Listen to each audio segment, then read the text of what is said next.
Bismillahirrahmanirrahim. Assalamualaikum warahmatullahi wabarakatuh. Alhamdulillah alladzi anzala as-sakinata fi qulubil mu'minin liyazdadu imanan ma'a imanihim. Asyhadu an la ilaha illallah wahdahu la syarikalah wa asyhadu anna Muhammadan abduhu wa rasuluh. Allahumma salli ala Muhammad wa ala alihi wa sahbihi wa sallim ajma'in, amma ba'du. Subhanaka la ilma lana illa ma 'allamtana innaka antal alimul hakim. Allahumma inna nas'alukal huda wat tuqa wal afafa wal ghina. Allahumma inna nas'aluka ilman nafi'ah wa rizqan thayyibah wa amalan mutaqabbalah. Para jamaah rahimakumullah, Bapak, Ibu, saudara-saudara yang saya muliakan, malam ini kita bicara tema yang agak spiritual ya. 4 cara melembutkan hati. Kita menyadari bersama bahwa hati itu menentukan dalam diri kita untuk mengarungi kehidupan yang lebih berbahagia. Nabi pernah mengatakan bahwa di dalam diri manusia ada segumpal darah. Kalau segumpal darah itu baik, baiklah seluruh tubuh. Kalau segumpal darah itu buruk, buruklah seluruh tubuh. Ala wahyal qalbun. Segumpal darah itu adalah hati. Jadi hati menentukan. Sehingga kalau hati ini menentukan, mestinya fokus kita lebih banyak pada mengelola hati di samping mengelola jasad fisik kita. Orang yang hatinya hidup walaupun fisiknya rusak itu masih survive. Ada contoh misalnya Jenderal Sudirman itu fisiknya rusak, para jamaah sekalian, ketika menjadi panglima perang. Karena tidak bisa duduk apalagi berdiri. Tapi hatinya hidup, hatinya sehat. Sehingga mampu menggerakkan tentara itu menghadapi penjajah Belanda. Bagaimana dalam kondisi terlentang, tertidur, tapi masih kuat untuk memberikan komando untuk mencapai kemenangan karena hatinya hidup, hatinya sehat. Saya mengawali kalau bicara hati itu pertama ada hati yang keras, ada hati yang lembut. Karena kita bicara yang lembut ini. Kita perlu mengetahui hati yang keras. Ada tokoh ulama besar namanya Ibnul Qayyim Az-Zaujiyah. Itu muridnya Ibnu Taimiyah. Punya buku bagus sekali, judulnya Madarijus Salikin. Ibnul Qayyim mengatakan hati manusia itu bisa keras disebabkan 4 hal. Jadi supaya kita masuknya nanti bisa lega begitu. Yang pertama, kenapa hati manusia bisa keras? Pertama, terlalu banyak makan.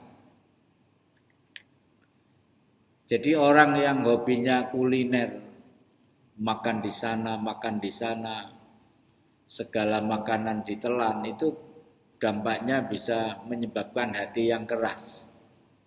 Oleh karena itu melunakkannya dengan puasa.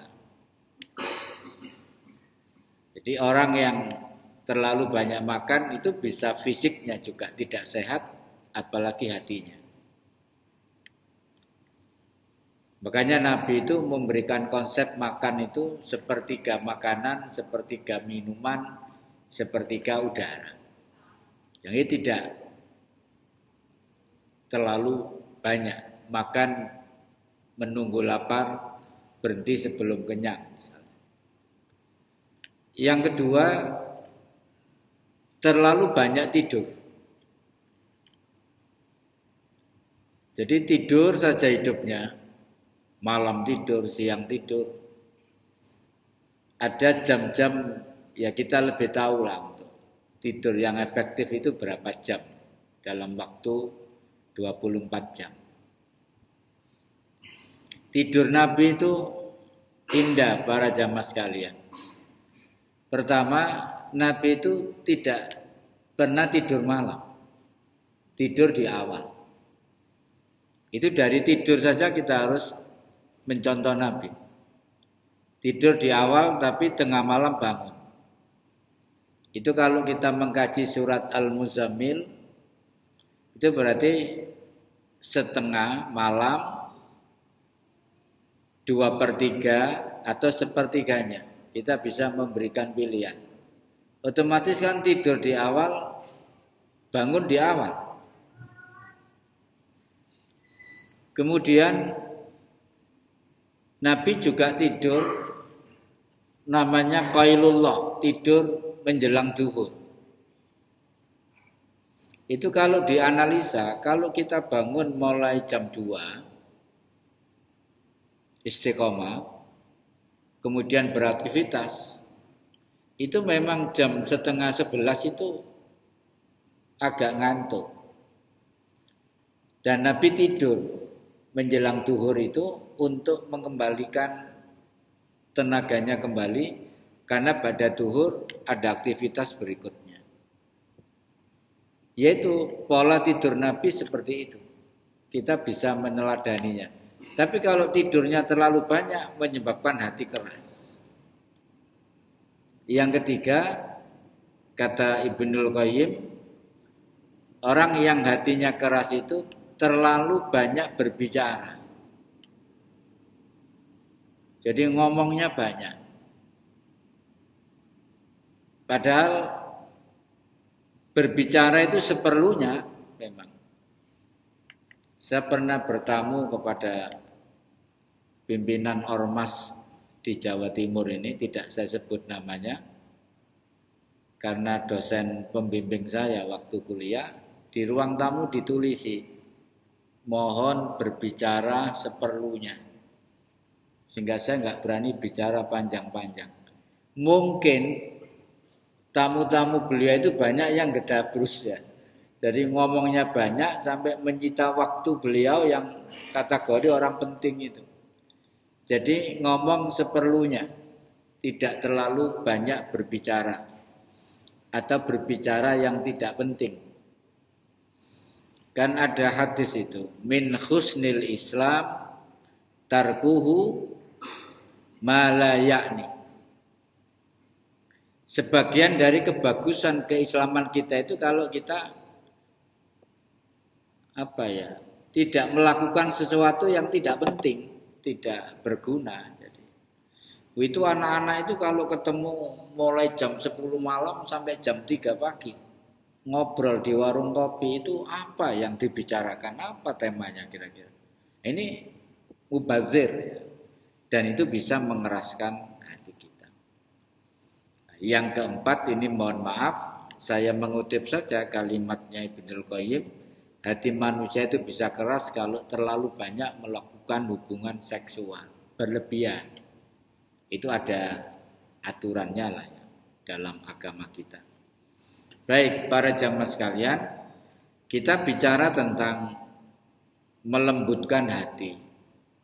Memang di dalam literatur kita ada 5 cara melembutkan hati, ada 4 cara, ada 6 cara, bahkan ada 7 cara. Saya mengambil tengah-tengahnya.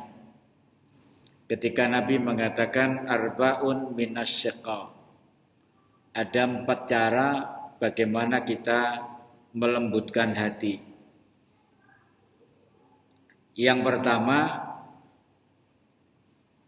Nabi menyebut dengan kalimat jumudul ain. Jadi orang yang sering meneteskan air mata. Jadi orang yang hatinya lembut itu mudah menangis.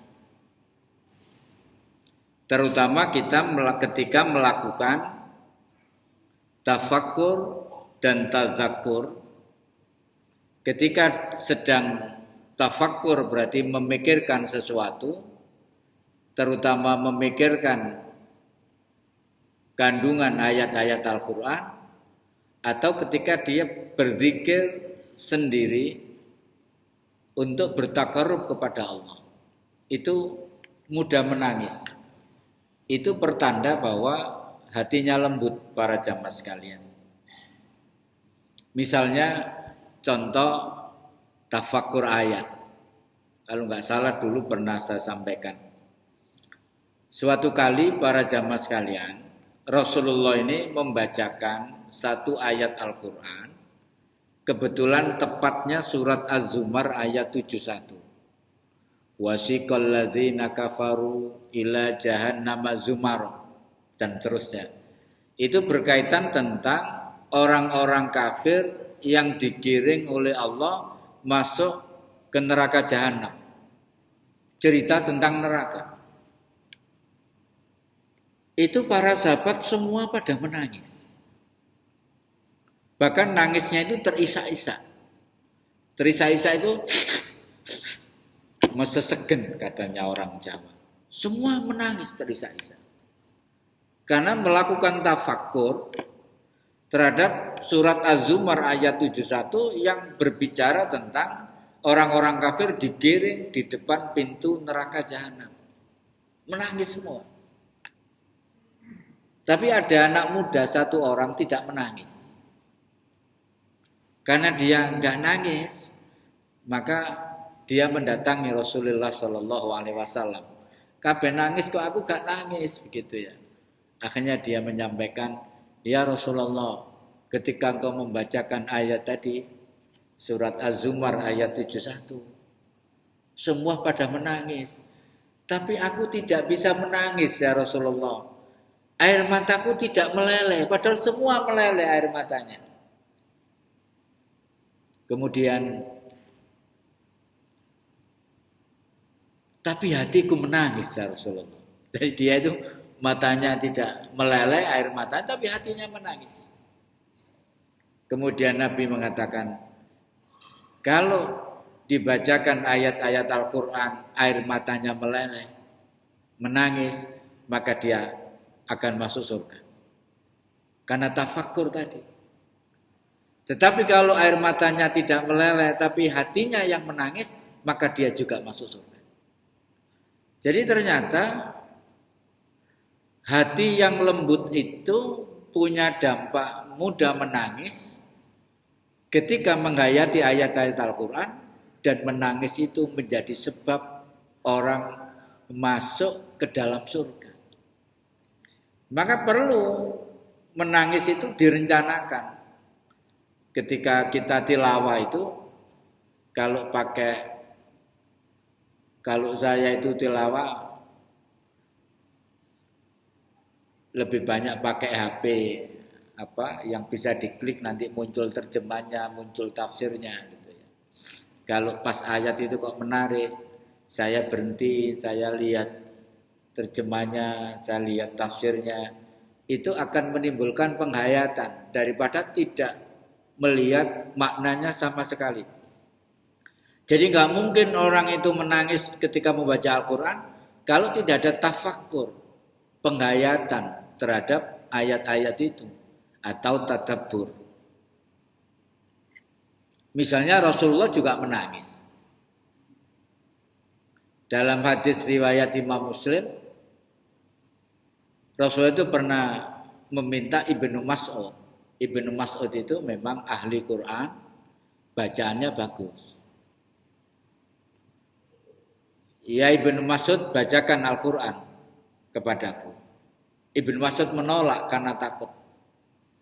Ya Rasulullah, bagaimana mungkin aku membacakan Al-Quran di depanmu? Al-Quran ini kan turun kepadamu. Enggak berani dia. Tapi Rasulullah memaksa. Aku ingin mendengarkan bacaan dari selain aku. Maka kemudian Ibnu Mas'ud membacakan. Kebetulan yang dibaca itu surat An-Nisa 41 yang kalau pemahaman utuhnya itu memang berkaitan dengan Nabi. Nanti Nabi menjadi saksi di akhirat terhadap seluruh umatnya.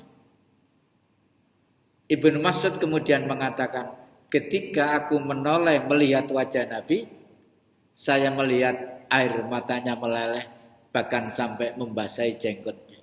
Jadi Nabi menangis. Jadi Nabi memberikan contoh sendiri bahwa Nabi menangis ketika melakukan tafakkur atau tadabbur terhadap ayat-ayat Al-Quran. Sehingga menangis itu prestasi dalam membangun kelembutan hati kita. Tapi ada orang itu nggak pernah menangis. Itu juga berbahaya juga menurut saya. Ketika Nabi diberitahu anak salah seorang sahabat sakaratul maut, Nabi berlari kemudian menggendong anak yang sakaratul maut itu. Dan Nabi menangis. Para sahabat bertanya, "Ya Rasulullah, kenapa engkau menangis? Padahal ini bukan anakmu ya Rasulullah." Nabi mengatakan, ini tangisan kasih sayang terhadap anak ini. Jadi Rasul menangis. Karena menangis itu memang pertanda kelembutan hati seseorang. Nah, itu. Saya kadang-kadang kalau diuji anak saya itu kadang juga menangis. Jadi di pondok Ponorogo gak kuat, pindah Banyuwangi gak kuat, pindah ke Madura.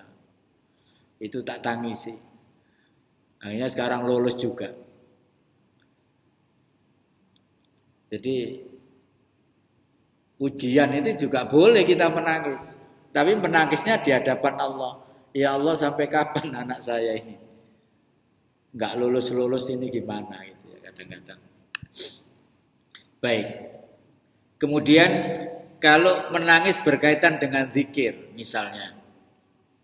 Ada hadis yang panjang tentang ada 7 golongan yang akan mendapatkan naungan dari Allah di hari kiamat ketika tidak ada naungan kecuali naungan Allah.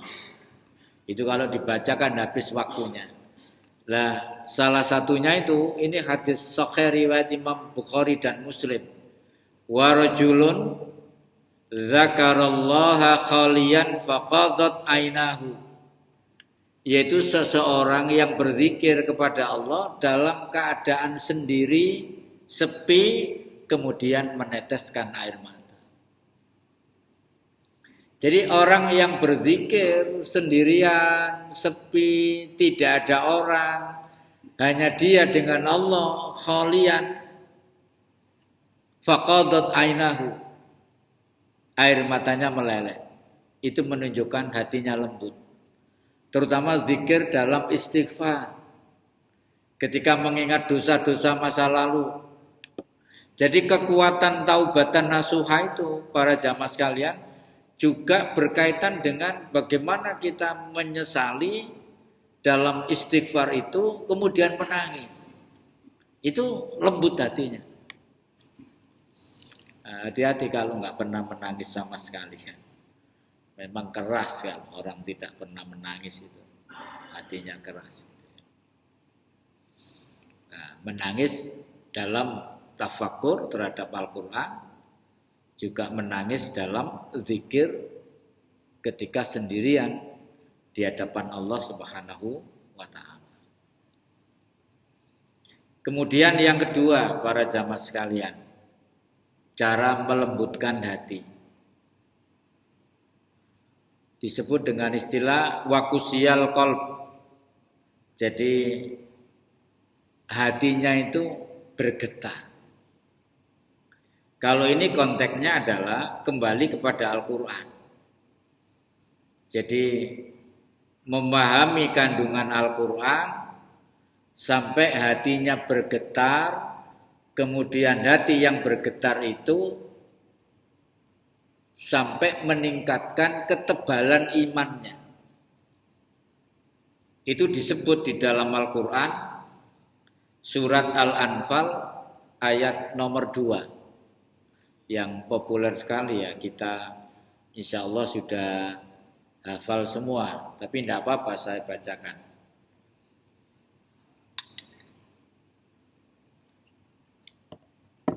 Ini karakteristik orang beriman itu seperti ini. Bismillahirrahmanirrahim. Innamal mu'minuna, sesungguhnya orang-orang mukmin itu adalah alladzina idza dzukirallahu wajilat qulubuhum. Jika disebut nama Allah, wajilat qulubuhum, hatinya bergetar. Ini jangan sampai salah menafsirkan. Hatinya bergetar itu bukan redek tek tek tek tek tek, bukan itu maknanya. Kalau itu jantungan. Hati yang bergetar itu maknanya berkurang kemaksiatannya, bertambah imannya. Contoh konkretnya misalnya orang yang istiqomah dalam sholat berjamaah 5 waktu. Ketika mendengar azan, bahkan orang yang menjaga sholat itu dia tidak sekedar mendengar azan. Jadi dia punya, jadi bawah sadarnya itu kalau dalam ilmu di pondok itu kata Gusmus itu malaka. Jadi mindsetnya itu sudah jalan bahwa ini sudah mendekati zuhur. Sudah mendekati zuhur, bahkan belum azan sudah menyiapkan. Kemudian begitu azan dia bergegas datang ke masjid untuk sholat jamaah. Itu namanya wajilat qulubuh. Ketika disebut nama Allah, bahkan menyongsong disebut nama Allah itu. Ada orang-orang itu yang saya menyaksikan menjaga sholat itu. Saya kan hampir Sabtu Ahad itu subuh keluar. Dan saya cenderung datang awal sekali. Saya tidak mau resiko. Kadang-kadang bahkan rata-rata saya datang pertama di masjid itu kalau ceramah subuh, rata-rata. Karena jam itu kadang berubah-ubah, tapi saya datangnya tetap jamnya, mesti ngawali. Itu saya melihat 2-3 orang itu ada yang selalu datang awal di masjid. Karena saya rutin di beberapa masjid itu, saya selalu menyaksikan orang-orang ini. Subhanallah, wajahnya bercahaya. Dia mengambil saf terdepan, menggelar sajadah, kemudian sholat. Itu saya pikir orang seperti ini yang masuk wajilat qulubuhum. Ketika disebut nama Allah, hatinya bergetar, berkurang kemaksiatnya, bahkan bebas sama sekali dari kemaksiatan, bertambah imannya. Itu makna wajilat qulubuhum. Kemudian wa iza tuliyat alaihim ayatuhu, dan ketika dibacakan kepada mereka ayat-ayat Tuhannya, zadathum imanan, imannya bertambah tebal. Jadi yang memperkuat iman itu sebetulnya Al-Quran ini. Jadi bagaimana kita menguatkan iman kita? Jalan yang paling efektif adalah mengkaji atau mentadabburi kandungan Al-Quran.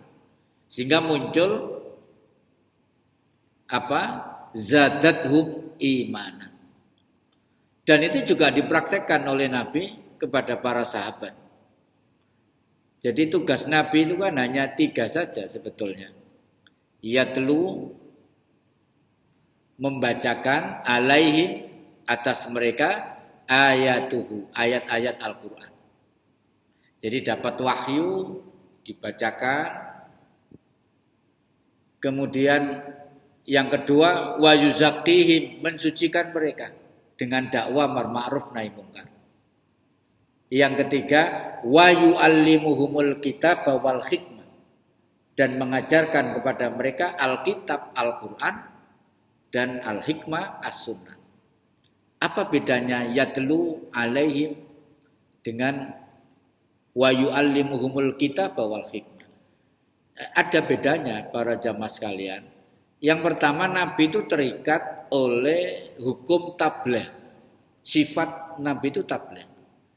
Jadi ada ayat disampaikan, ada ayat disampaikan. Dan ini tidak terjadwal, tergantung turunnya wahyu. Sampai butuh waktu 23 tahun lamanya. Dan para sahabat yang menerima ayat-ayat yang dibacakan oleh Nabi itu hampir 90% hafal. Itu kelebihan bangsa Arab. Jadi diberikan kekuatan mudah hafal. Kalau kita ini tidak seperti mereka, ngapalke itu agak berat. Itu saya maksudnya. Kemudian kalau wa yu'allimuhumul kitab wal hikmah, itu Nabi itu artinya memformalkan, menginstitusionalkan pengajian itu. Kalau ini kan tergantung ayat turun yang kalau ini enggak, ada waktu rutin. Kalau Nabi di atas mimbar seperti ini, itu ba'da subuh waktunya pendek. Makanya kita mengenal kultum. Kalau khutbah Jumat pendek Nabi, enggak panjang.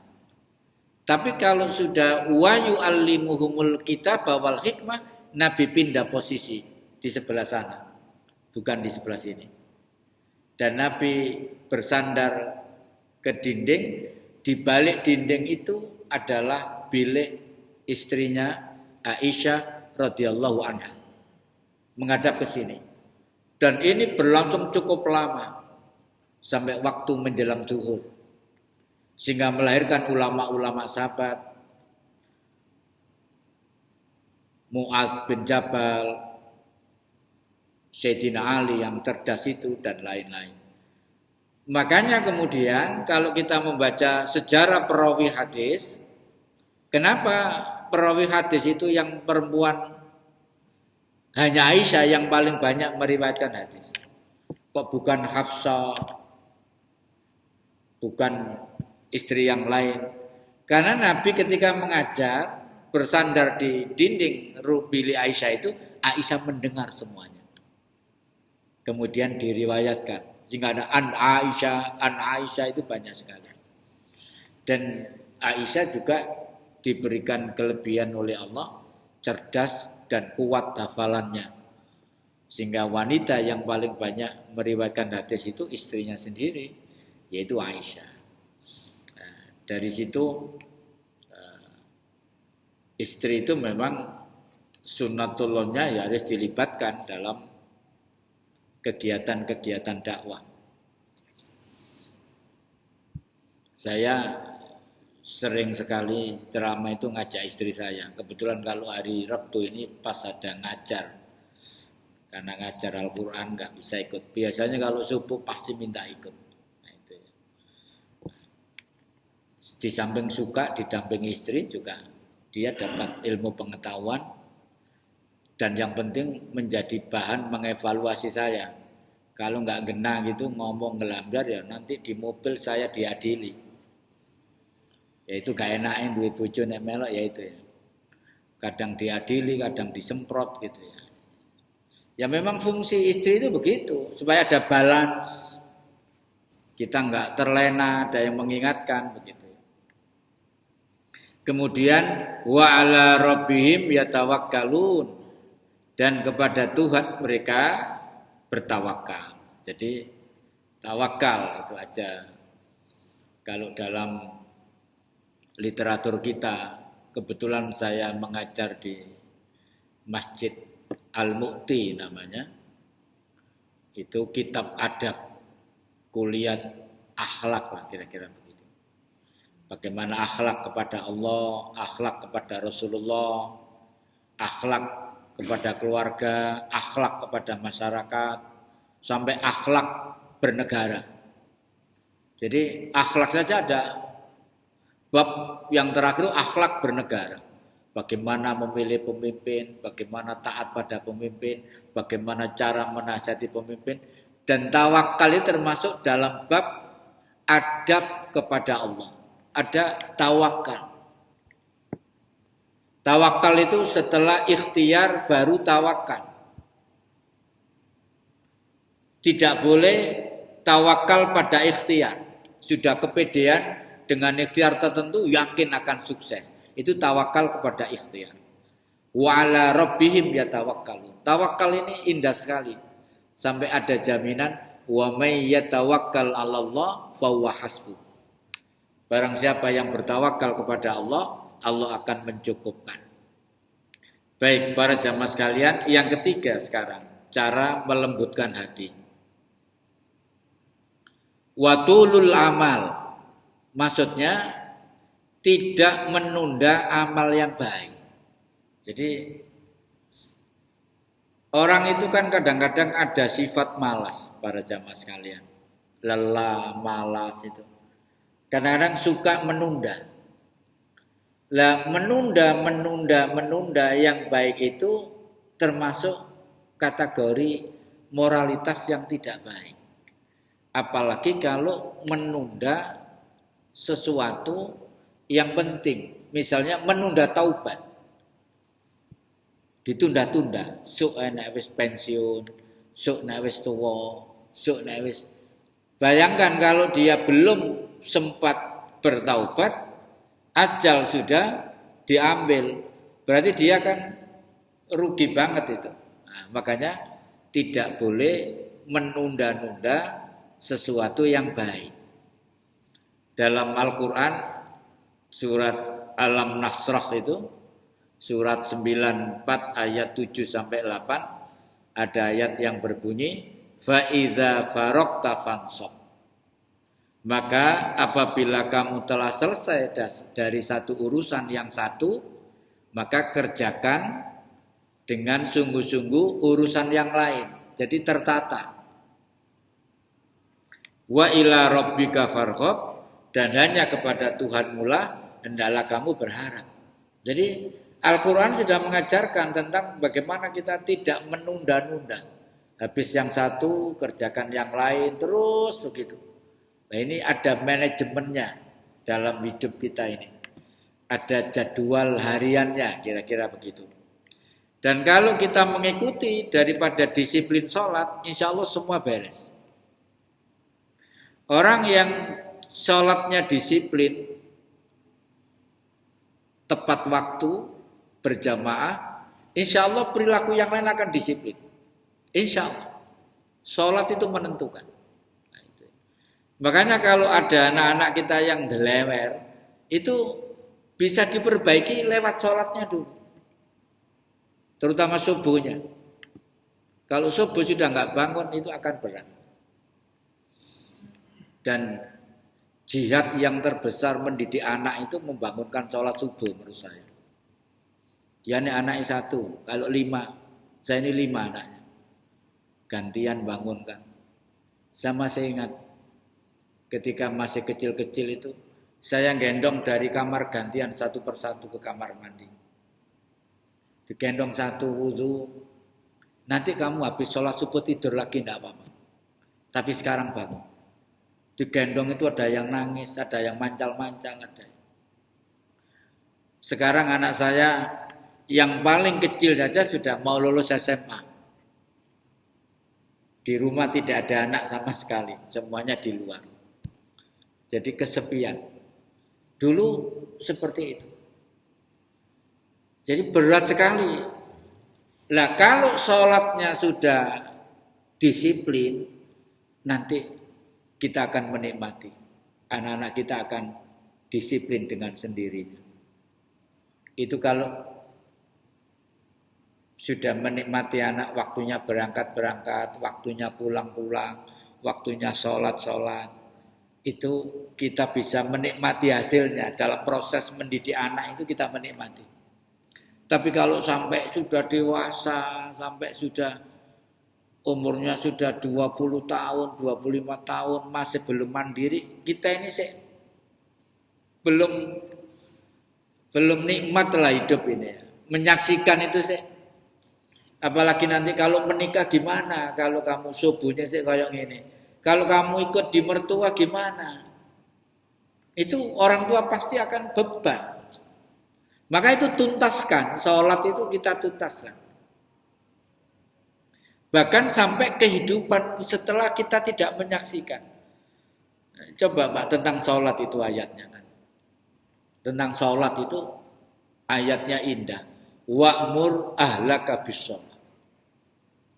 Perintahkan kepada keluargamu untuk menegakkan sholat. Wastobir alaiha. Dan bersabarlah dalam mengerjakannya.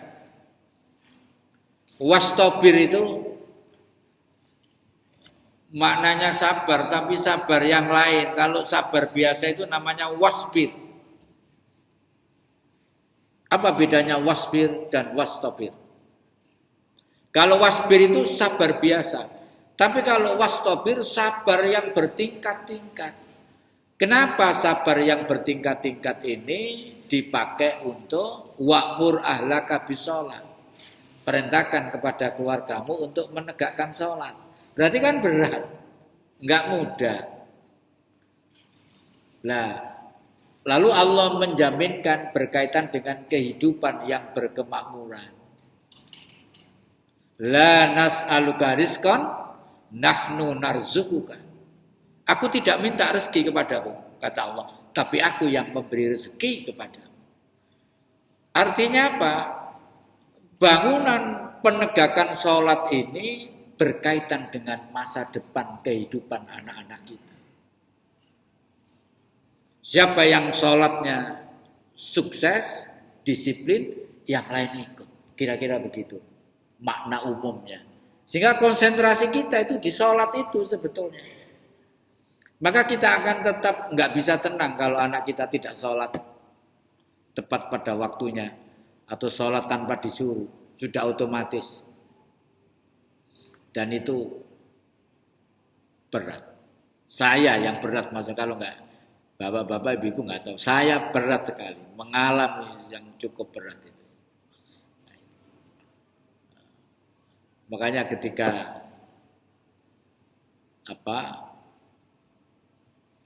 anak itu sudah bisa sholat tanpa disuruh, itu bahagia sekali orang tua.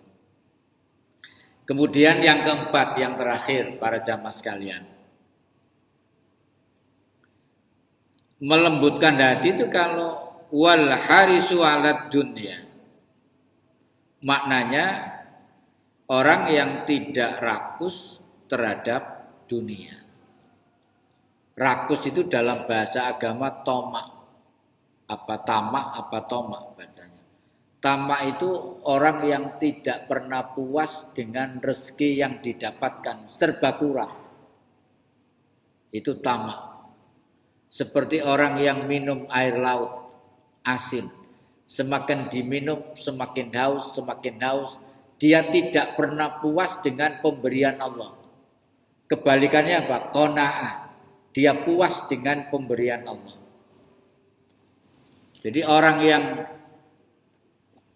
tomak itu sulit, hatinya bisa lembut, hatinya biasanya kasar atau keras. Tapi orang yang tidak rakus terhadap dunia, itu hatinya lembut. Itu digambarkan orang yang indah berkaitan dengan harta itu dalam surat 24. Surat An-Nur, surat 24. Ayat 37. Rijalun la tulhihim tijaratun wala bai'un. Seseorang yang tidak dilalaikan oleh bisnisnya wala bai'un, bai'un ya bisnis ya, jual beli. An dzikrillah, dari mengingat Allah. wa iqamis shalah dan dari menegakkan salat, wa itaiz zakah dan dari menunaikan zakat. Jadi ada seorang yang tidak dilalaikan, tidak terpesona, tidak silau oleh bisnisnya dan jual belinya dari zikir kepada Allah, ingat kepada Allah. Tidak lalai dari menegakkan sholat dan menunaikan zakat. Ini orang yang hatinya akan lembut. Waktunya kalau kita ke Makkah Madinah itu begitu azan kan tutup. Nah itu sekarang di Magetan itu ada Kampung Madinah namanya. Di komplek Jamaah Tabligh itu. Itu juga begitu azan toko-toko itu ditutup semua. Mereka pergi ke masjid untuk sholat. Saya menyaksikan sendiri. Ada pameran peninggalan Nabi, saya ke sana sekaligus melihat mana sih Kampung Madinah ini. Ya toko-toko gitu ya berderet begitu. Nah itu orang yang tidak terpesona, tidak lalai, tidak silau terhadap bisnisnya ini. Kalau sudah ngurusi bisnis itu lali sembarang kali sampai menunda sholat.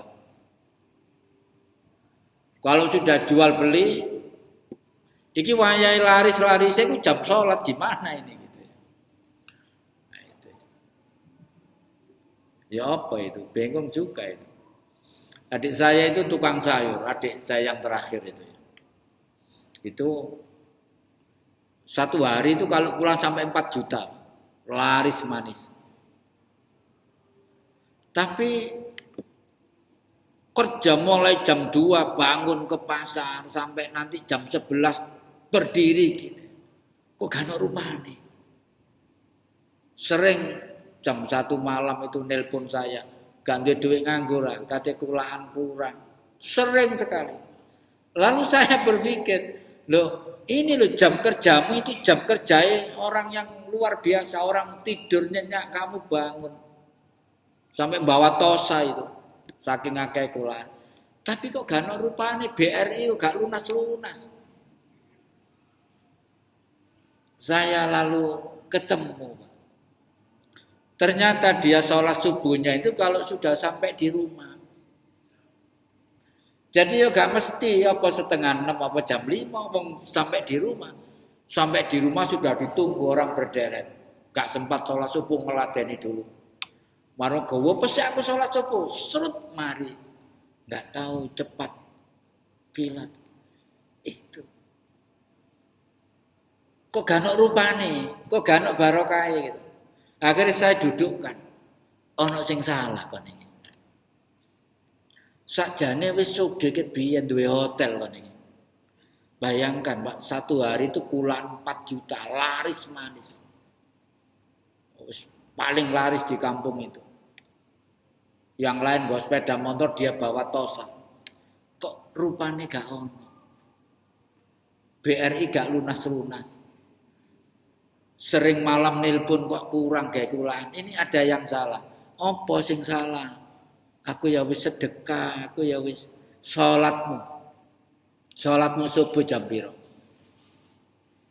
Akhirnya lama-lama begitu datang anaknya suruh nunggu. Jokon dhisik, salat dhisik, Ibu. Nah, agak lumayan sekarang. Nah, salat itu menentukan. Yang jual kupang ya gitu, beduk itu akeh sing laris Pak tuku. Lho Bu, ditinggal nanti salat dhisik Pak, monggo. Yang satunya jual kupang. Kok lebih sukses padahal dodol kupang sedina oleh piro? Karena dia konsisten sholat. Itu saya menyaksikan dua saudara sendiri. Lalu saya berkesimpulan bahwa tinggalkan bisnis, tinggalkan jual beli. Kalau waktunya sholat, karena rezeki itu dari Allah, maka hadiri undangan Allah dulu. Soal rezeki itu enteng. Begitu kalau saya menasihati adik-adik saya itu. Daripada sholatnya telat, utangnya gak lunas-lunas. Makanya aja utang BRI ya itu. Utang aku ae nek ono ta. Baik, yang terakhir para jamaah sekalian. Nah, kemudian kalau saya baca lebih lanjut bukunya Ibnul Qayyim Az-Zawji itu, orang yang hatinya lembut itu berdampak kepada kehidupan yang berbahagia. Saya bacakan sedikit ya. Lah, ciri-ciri orang yang berbahagia setelah hatinya lembut itu ada 5. Tak bacakan saja karena waktunya sudah habis. Kita bisa mengevaluasi diri kita. Setiap ilmunya bertambah, bertambah tawadhu dan kasih sayangnya kepada orang lain. 2. Setiap amalnya bertambah pula rasa takutnya kepada Allah dan bertambah kehati-hatiannya. Jadi ilmunya bertambah, tambah takut. Innama yakhsyallahu min ibadihil ulama itu.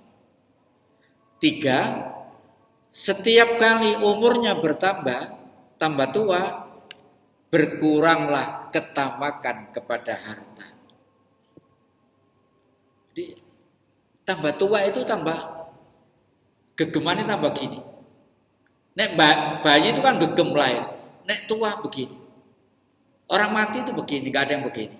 Itu berarti tambah tua, berkurang ketamakannya kepada harta. Jangan sampai tambah tua, tambah cintanya kepada harta, tambah menggenggam harta yang luar biasa. 4. Setiap hartanya bertambah pula kedermawanannya. Jadi tambah sugih, tambah dermawan. Yang terakhir, yang kelima, setiap kali kedudukannya bertambah kedekatannya kepada sesama. Kalau pejabat ya kepada rakyat. Bertambah kedudukannya, bertambah dekat kepada masyarakat. 5 item ini adalah hasil kelembutan hati seseorang yang menimbulkan kehidupan yang berbahagia. Demikian, mudah-mudahan bermanfaat.